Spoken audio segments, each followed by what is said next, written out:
What's up guys, so today we're going to show you how to turn this to this. Well, obviously not really, this is a different one, but this is what you can do.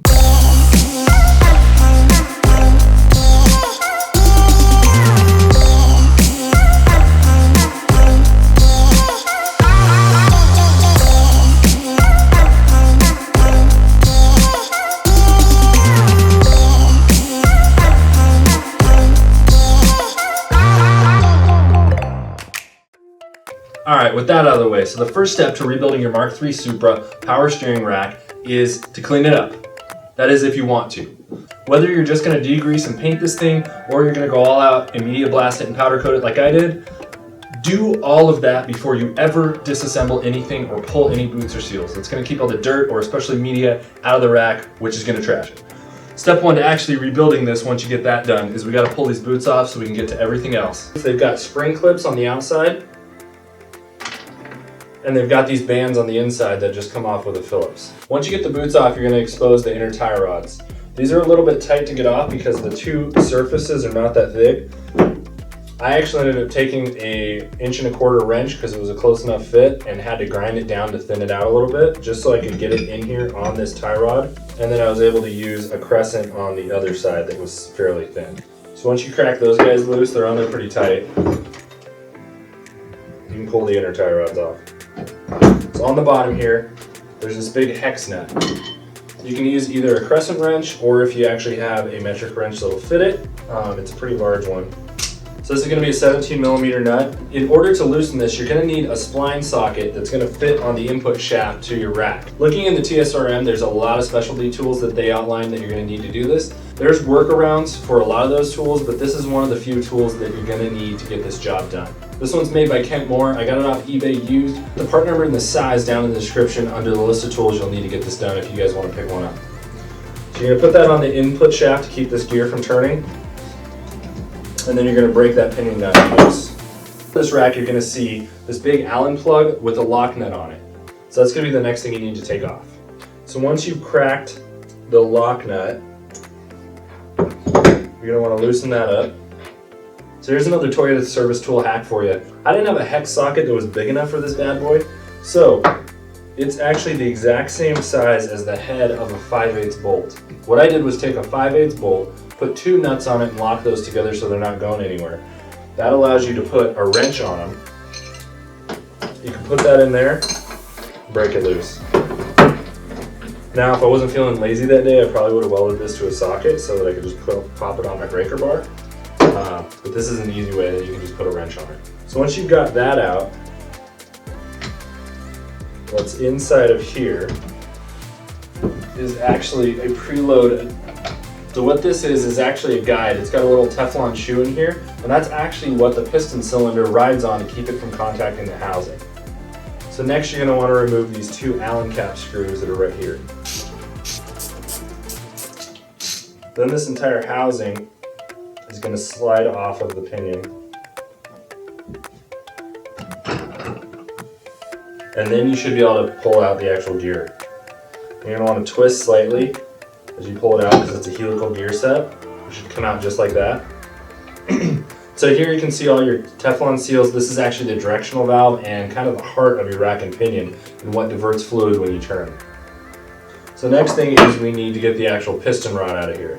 There's seals on both ends, and that's what's going to be holding it in. But first, on the end opposite of where the input shaft is, there is a C-clip inside of here. You're going to need a set of snap ring pliers.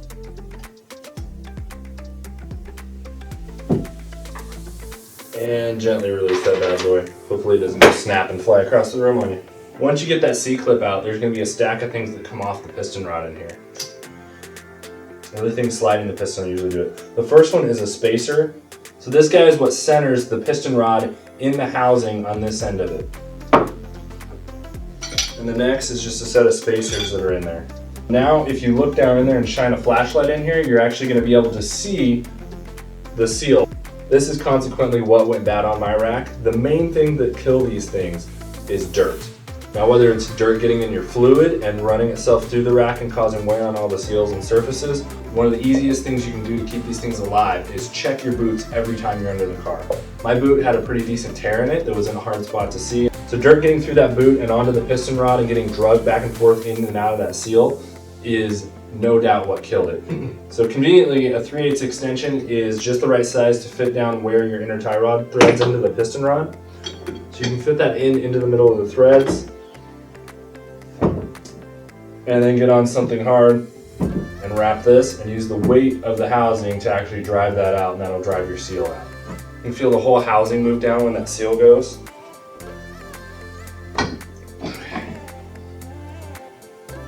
I hope you guys appreciate this because I just removed the brand new seals that I installed in this guy just so I could show you guys how to do this.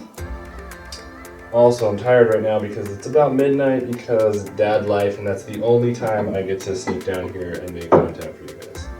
Now you can see that the cylinder, and here's our seal right there, just an oil seal. And then you can pull out. So you'll notice in the center here, it's got a Teflon seal. That's what actually does all the movement in this guy. This is one of the critical things you're going to check to make sure your rack is worthy of being rebuilt. You're going to want to look at the teeth on this cylinder, make sure there's no excessive wear, make sure there's none broken off, and if there's not, you're good to go. Second thing you're going to want to look at, you're going to want to look really, really closely here at the shaft and make sure there's no scratches or scoring, because that's one of the worst things that can happen. If this gets scored up, these seals aren't going to be able to do their job and your rack is just going to leak like mine did. Fortunately, mine was just a bad set of seals that were really worn, and the cylinder looks really good.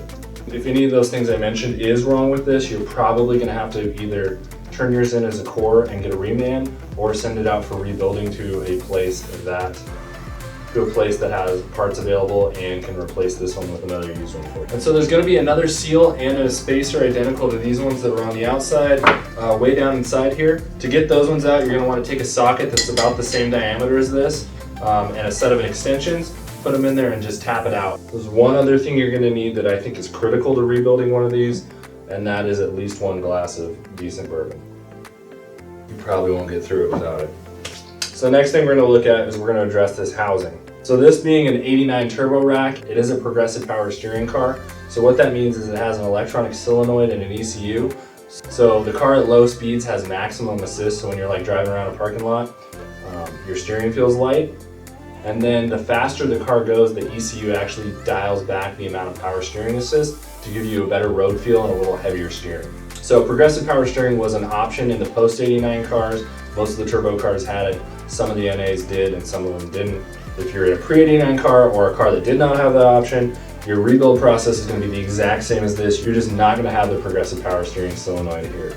So you're going to want to remove that. You might have to buy and grind down a wrench to get on this. So once that's off, one thing you can do while it's apart is you can check this guy. You can do that in the TSRM, which I'm linking below the section. It gives you the procedure to check the amount of ohms of resistance that you should have if this guy is good. And then also you can hook it up to a 9-volt battery, and you should be able to hear and also see with a flashlight in there the solenoid piston moving. So next thing is to split this housing. These are one of the few things that I actually did torque all the way back down, because this was like I said, I was in the middle of rebuilding this one. I had it about halfway reassembled, and so this wasn't meant to get taken back apart. So again, I hope somebody finds this useful because I am undoing work for you guys.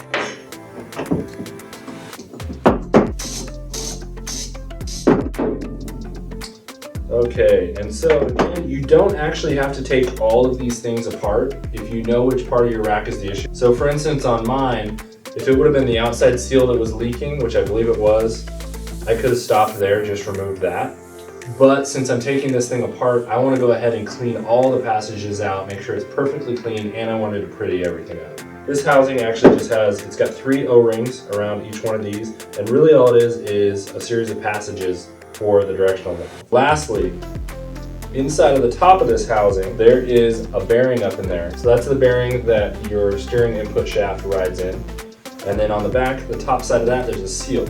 So to remove the seal, you actually do have to pop the bearing out. It's just a press fit bearing in there. What I did to remove these guys, I actually used an 18mm socket, is about the right size, as big as you can get in there, and just pound that out with a hammer. It's going to dry both of them out. I'm going to go over really quick where all the bearing locations are on this thing.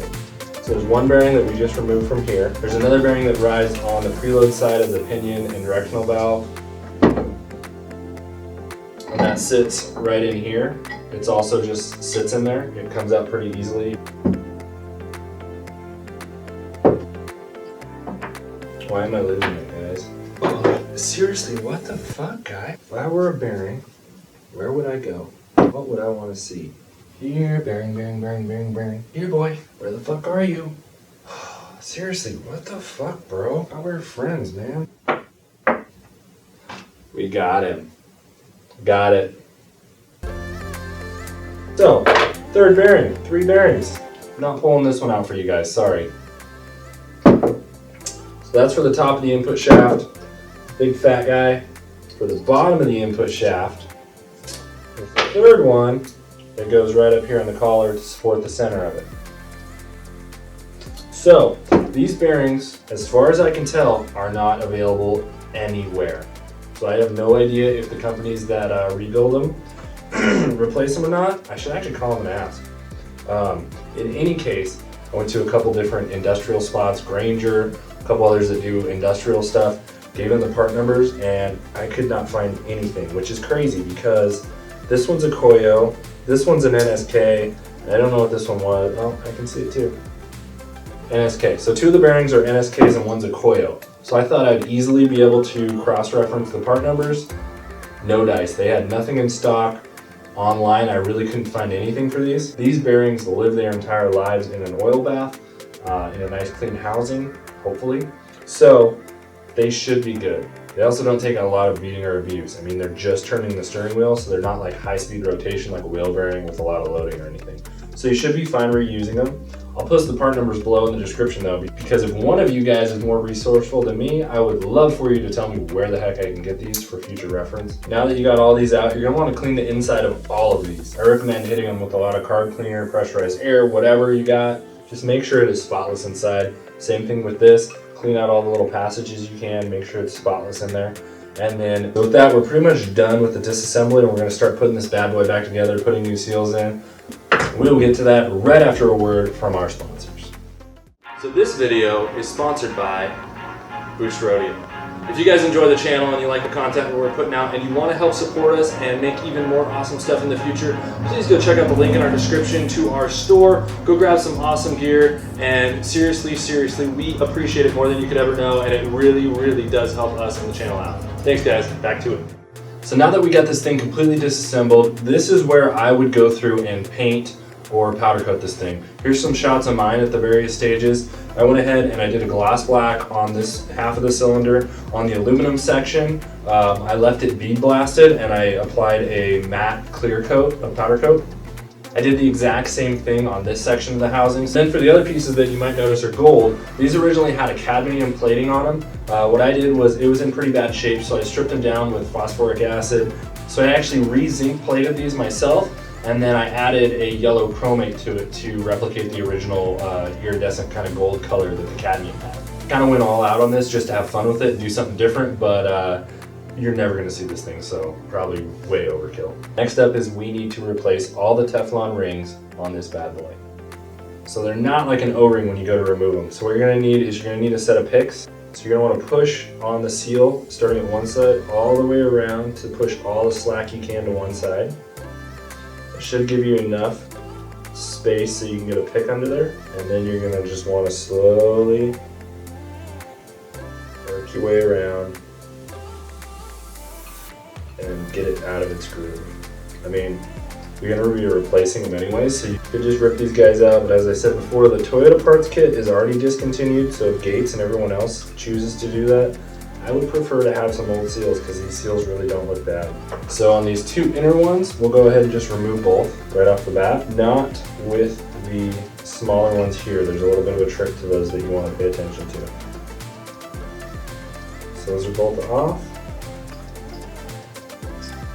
So when it comes to the inner ones, you're going to want to start at the center of this and you're only going to want to remove this one. So the reason for that is if you were to remove all 4 of these seals and then start putting the new ones on, they have to go from this direction. So you're going to have to pass over every one of the grooves for those other first 3 to get to the 4th one. And every time you do that, that seal is going to want to seat itself in that groove. So if you leave these ones on there, it allows it to slide right over them and give you a lot less headache, because there's already enough grooves on this thing that it's going to be a pain in the butt.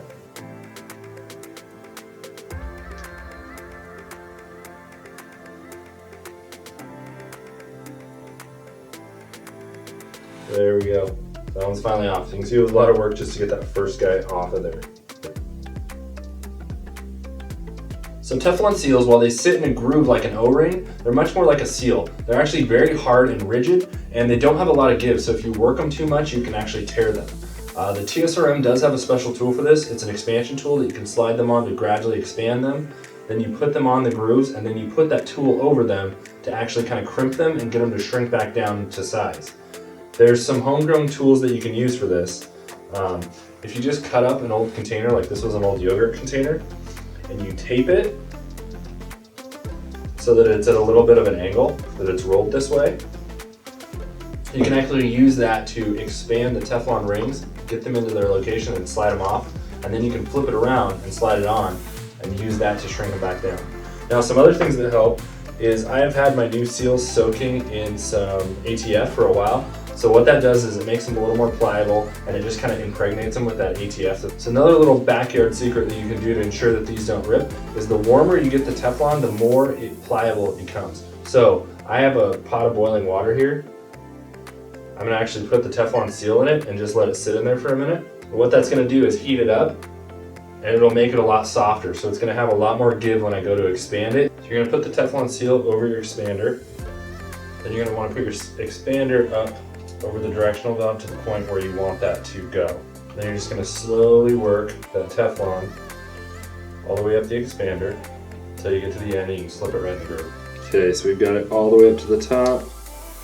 You slide it on. You're going to notice it's going to seem fairly loose there. O-ring is pretty big on there right now. And it's just going to be like that till we shrink it back down. So we're going to go ahead and get all of these swapped out, and then we'll show you what you do to constrict these back down.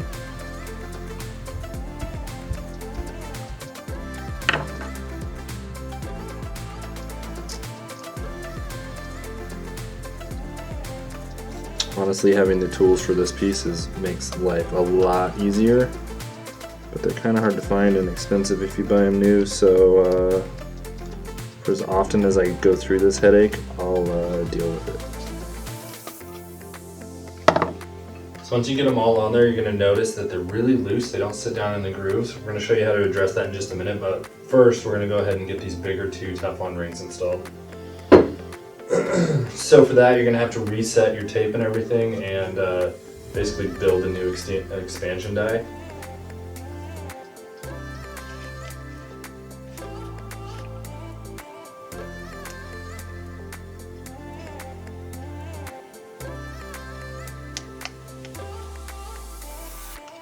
Now set these so they're down in their grooves. And put this plastic over them. Just gradually work it a little tighter and tighter until they're sitting down in their grooves and they've got some tension. So what you're going to do is you're going to put a rubber band over this that's going to constrict those and keep them there, and they'll shrink back down to size so they become tight in those grooves again. So an hour or 2 is usually enough. It's late though, I'm tired, so I'm actually going to just leave this overnight, and I'll pick this up again tomorrow. So,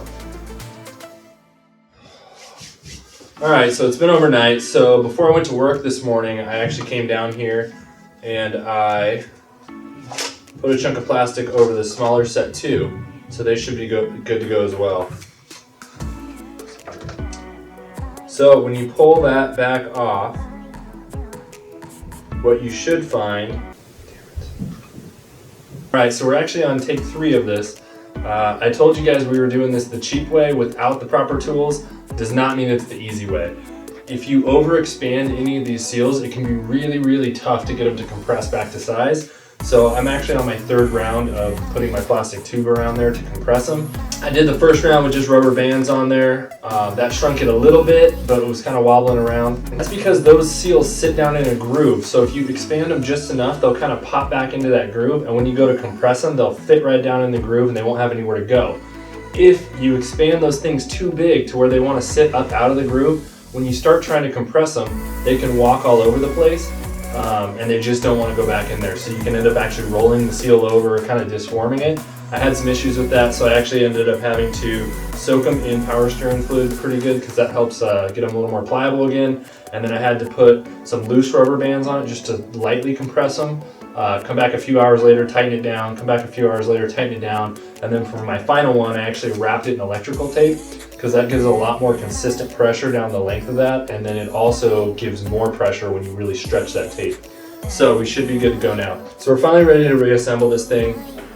The very first step you want to do, there's another one of these oil seals down in here. So the first step is to put your spacer in and drive that oil seal all the way down in. You can do that using a socket from this end. And then the next step, we're going to want to reinsert the piston ram into the rack housing. You're going to want to make sure you get a good amount of ATF over this entire cylinder, and especially on the teeth and the edges, so that they'll go right through that oil seal. Slide it down in there, and it should drop right in. And when you get to the end, you're going to feel that Teflon seal kind of line up.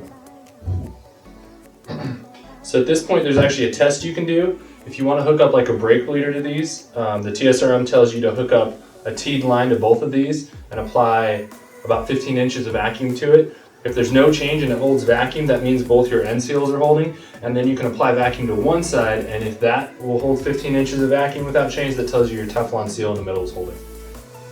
I'm not going to show you guys doing that because I do not have my brake bleeder here.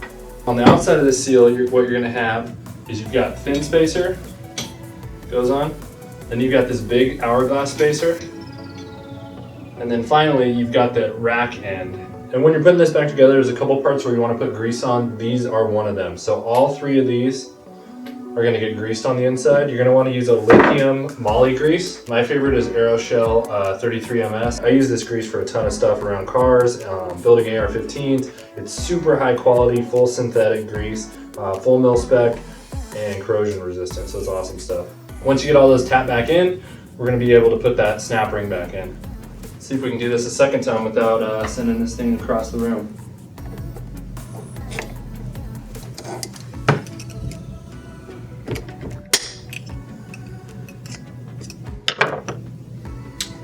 Alright, so now that we got that all back together, got the snap ring back in, we are ready to put the control valve back in. Alright, now that we got that all back together, we got the snap ring in there, we are ready to put the control valve in. So you're going to want to orient that piston so that you can see the flat spot on the gears through this hole right here. Now we can take our wonky backwoods compression sleeve off of here. Once again, when you guys are doing these seals, be really, really careful. Take your time. Only stretch them as much as you need to, because if you overdo it, well, it's a fucking pain in the ass. So we're going to go ahead and give them one more good coat of ATF. So we're going to want to put grease both on this gear here as well as on the teeth on the rack. So you can do that by pushing it all to one side. You get to some of it in there, and then a bunch of it here out the end. We are going to insert this into the housing, and you're going to want to twist a little bit as you put it in. Then the next step is we're going to want to install this housing here. So now we're going to put our new O-ring on here.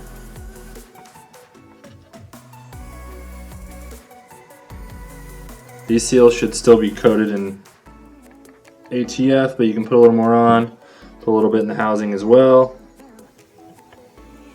Give it a little rock. Should work its way on.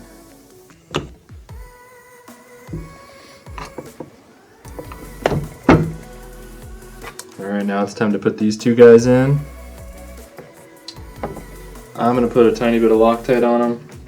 TSRM doesn't really call for it, but not going to hurt anything. These guys are going to get torqued to 13 foot-pounds.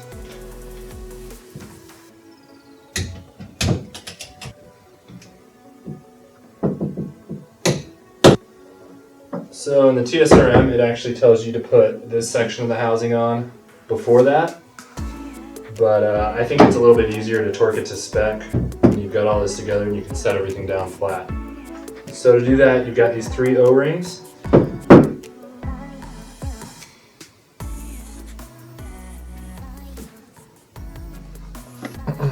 We'll set the housing on there. Got 2 short bolts and 1 long. We're going to Loctite these as well. These actually do call for Loctite in the TSRM, so we're following procedure here.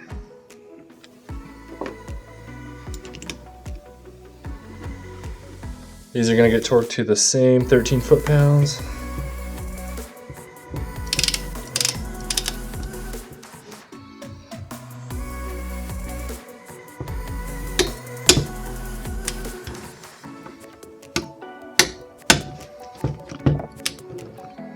Kind of torque wrench 101, but you only get an accurate reading if it clicks when you're moving, so be prepared. If you stop and try and start again and it's clicking right away, then you're getting some extra friction bind, so it'll give you an improper torque reading. So now that we got all that on, we are ready to set the preload on this, which is all done through here. So you're going to install your bearing, but before you install this, you want to make sure you grease it up really well. You're going to drop it down into that housing, followed by your lock nut. This guy's going to be a 17 mil on that side. We are going to need our spline socket. So this guy gets set to 43 foot-pounds. This guy should turn really easy. So you want to make sure your rack moves. But next you got the cap. You're going to want to put Loctite on this guy. So this cap does have a torque spec in the manual. 51 foot-pound. It is a 27 millimeter.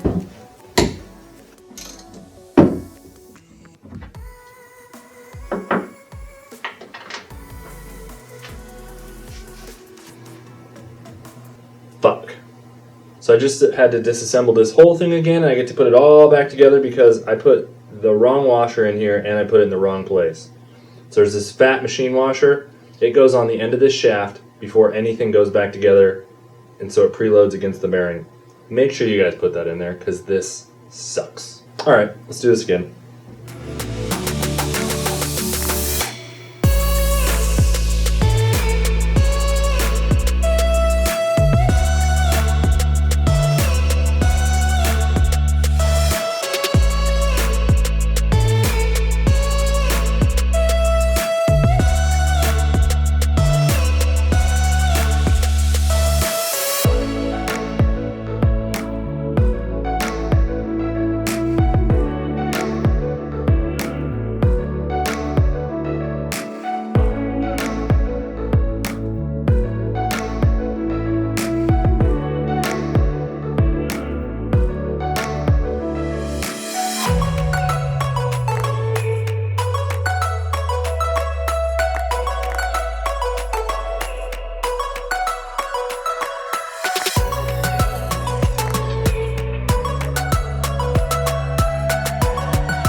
Now we're back to where I started before I screwed all that up, and we can finally set the preload on the guide for this thing. Alright, so this next step's actually kind of confusing. So you've got your guide, which has this little Teflon slider in there. You've got a spring that goes on top, and then you've got this locking nut which sets your preload. We need to grease this thing up because it's sliding on that ram. I'm going to drop it down in there. Then we're going to put the spring in, cap on top. So in the manual, it tells you to torque this all the way down to 18 and then back it off 15 degrees. And then it says to back it off until the spring is not doing anything. It makes no sense, seems completely redundant. I think that's just if you're putting a new guide and everything in, it probably seats that guide and just mates it in there. In our case, those don't come in the rebuild kits, so we're reusing the old guides, so there's no need to do that. So you just lightly set this, So now to get the guide tension set right, it's a little bit iffy because most torque wrenches don't go down this far, but what we're looking for is to screw that guide in until the amount of force required to turn this rack input is between about 8 and 10 inch-pounds. On my inch-pound quarter drive torque wrench, 10 is the first mark. So I can dial it back down to 8, but I'm not quite sure how accurate it is. So this is a little bit iffy. We'll see if we can get it though.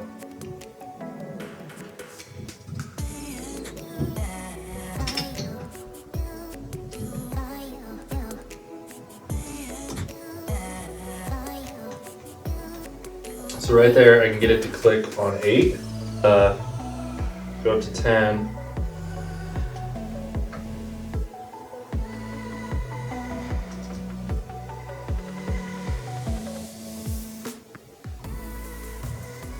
So we might just be a tiny bit too high here. Back this guy off. So that's to the point where it's not clicking at 10 right now. So I think we got it right there. You're gonna need a pretty big crescent wrench, or if you've got a regular wrench, even better, but man, this thing's gotta be like, I don't know, 2-inch wrench. I don't have a wrench set that goes that big, so we're going with the crescent. But what you wanna do is you want to brace this as we go ahead. Crank this guy down.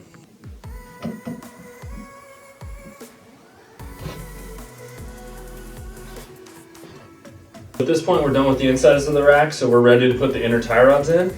Normally what you'd be doing, so you've got these lock washers, and they've got these little tabs on them. The tabs fit into the slots that are in the end of this rack, and then you screw in the inner tie rods, and then you hammer these tabs over. So it creates a lock washer that won't let these things unscrew.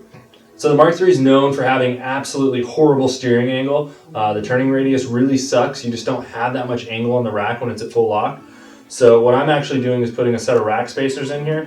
These are going to add a little bit of additional angle to the car and just make it that much nicer to turn around and drive it on the track. You can see they're pretty small. You guys can get these from a number of places. Drift Motion is who I would recommend. I always try and support Aaron when I can because he's doing a lot of R&D for these cars.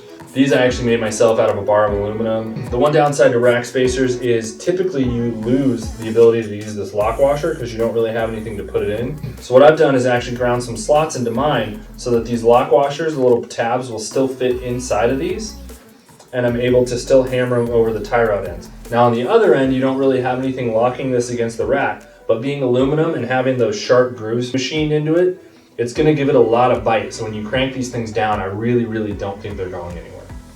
Spacers go on first, washers go on the outside.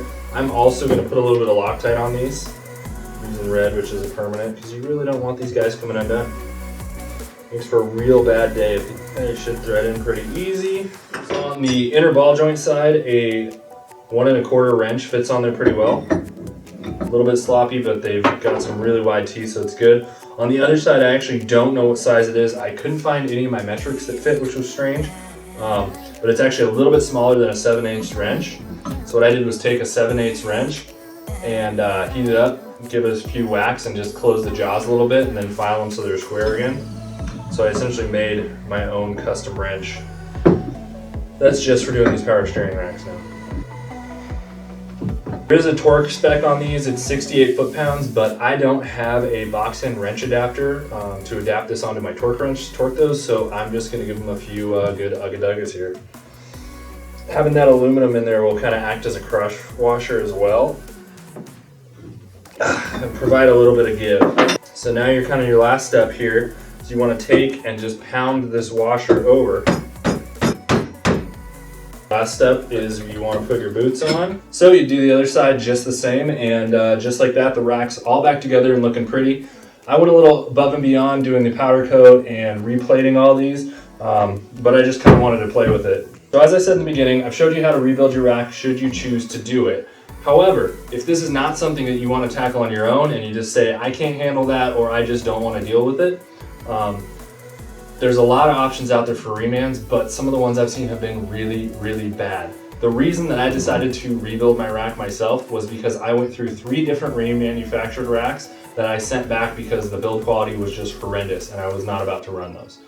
The first one I think I got from Napa, and it just looked really shoddy. So the next one I went with AutoZone, because they had a lifetime warranty for a pretty dang good price. I figured, well, if the rack does go out, at least I can get a new one. Some of the things that I really hated was the fact that it was loose in the box that it was shipped to the store in. So when I actually got it, the lines here were all visibly bent up and almost kinked over. The input shaft had put a hole in the box and was actually all dinged up. That really bothered me. It looked like they reassembled the entire thing and just spray painted the entire rack. The boots, everything had overspray and just was coated and spray painted. So if that's the way they treated the final touches on the rack, I didn't want to know what they did when they put it back together inside. I sent one of those racks back to AutoZone and said, hey, I want another one. This one looks like it really got beat up in shipping between the lines and that input shaft, the splines being pretty damaged. So they sent a new one to the store, and the second one looked just as bad. So at that point I said, screw it. Even having that lifetime warranty was not enough for me to deal with the rack. So I went ahead and ordered the parts kit from Toyota, which was still available at the time. Unfortunately, it's not. I do have the part number in the description in case you get lucky and find an old stock one. But the Gates kit, I have one of those here as well. And it looks just about as good. I would trust the Gates kit any day. So I have the part number and a link to where you can buy that on Rock Auto down below. That being said, I would not recommend any of the parts store racks. A1, Cardone, any of those, they're pretty much all done by the same places. If you do want to have someone rebuild your rack, the only company that I would trust to touch one of mine is Detroit Axle. They are really well known for doing rear ends and transfer cases and things like that, but they also do power steering racks. They're a little bit more expensive than getting one of the reman racks from one of the nationwide chains, but the quality is going to be so much better that I really recommend going with them or biting the bullet and doing it yourself. I really hope this helped somebody out and was valuable to you guys. And stay tuned, because the next video, there's actually two versions of the MKIII Supra rack. The progressive power steering and the non-progressive power steering. There's a lot of bad information out there. In the event that you're running like a JZ swap or something where it's got a different power steering pump, there's actually some advantages to running a non-progressive power steering rack on a car that came with it. And so in the next video, I will talk about what those are, and I will actually compare the two racks side by side. So that video is coming up right here. So I'll see you guys in just a minute, and thanks for hanging out today.